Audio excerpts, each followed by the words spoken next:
4 décembre 2009. Terrible nouvelle. Camus est mort. Lorsque mon épouse est venue m'annoncer cette nouvelle, le ciel m'est tombé sur la tête, comme disaient les vieux Gaulois. Aussitôt, j'ai quitté le magasin de photographie où je travaillais et, des larmes plein les yeux, j'ai filé vers Marseille. Terrible nouvelle, terrible nouvelle. Je n'arrêtais pas de ressasser ces deux mots, privilégiant terrible et sans voir que le mot le plus important était nouvelle. Dans mon esprit, je venais de perdre un père. J'étais donc tout à mon chagrin. À cette époque-là, j'avais 28 ans. Savais-je qu'on ne pleure que sur soi ? Le malheur venait de me frapper, et de la plus cruelle façon. En perdant Camus, je perdais le seul être qui m'eût fait confiance, et dont la notoriété renforçait le jugement. Son œuvre, je la connaissais au point d'être capable d'en réciter des pages entières. J'avais publié peu de temps auparavant un essai que j'avais intitulé « Albert Camus ou la force d'être ». Bref, j'étais dans la situation du disciple qui, amoureux des œuvres de son maître, n'était plus en mesure de penser par soi-même. Dans une de ses lettres dont il avait le secret, Albert Camus m'avait mis en garde. Il me fallait me détacher au plus vite de lui et de ses livres. En aucun cas il ne s'agissait d'une lettre de rupture.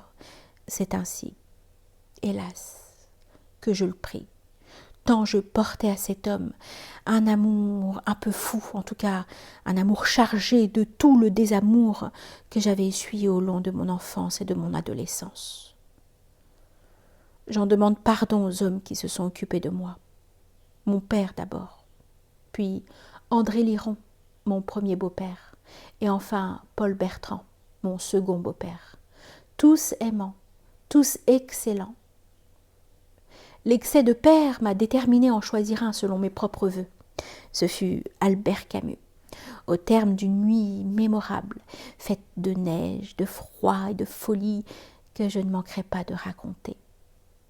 Donc, je roulais vers Marseille en répétant « terrible nouvelle ». Ce que je n'entrevoyais pas encore, c'est que par cette terrible nouvelle allait commencer pour moi une vie nouvelle. Déjà, mon essai avait ouvert une porte dans la prison où je m'étais enfermée sous l'empire de cet amour que je viens de dire, mais cette mort me libérait, quelque cruel que cela peut paraître. Arrivé au Provençal, je fus reçu, accueilli par l'homme le plus attentif qui fut, Constant Vautravers, qui sans hésiter me confia le soin de rédiger un billet à paraître dès le lendemain matin, avant de me demander d'écrire un long article pour l'édition dominicale. Ainsi débuta cette nouvelle vie sans que j'en eusse conscience. Il faut beaucoup de recul pour oser écrire cela. Nul cynisme de ma part, mais une immense gratitude. Vaille que vaille, je venais de saisir à pleine main un relais, si tant est que la vie soit une course de relais. Camus est mort, m'avait dit mon épouse, ce 4 janvier 1960. Est-ce si sûr ? Je m'interroge à ce sujet. En vérité, j'ai le sentiment de ne l'avoir jamais perdu de vue.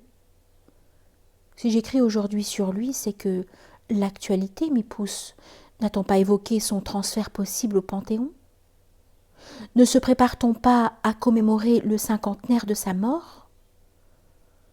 Tout se passe comme si on nous invitait à le relire, à le découvrir. Cela me dérange. Il fait partie de moi. Voilà le vrai. Telle est en effet la place d'un maître dans le cœur de son disciple, même si ce dernier, suivant sa pente personnelle, a cheminé à sa manière. Une vie construite se caractérise par une longue fidélité, non seulement à soi-même, mais à ceux que nous avons croisés et qui ont porté sur nous un regard bienveillant.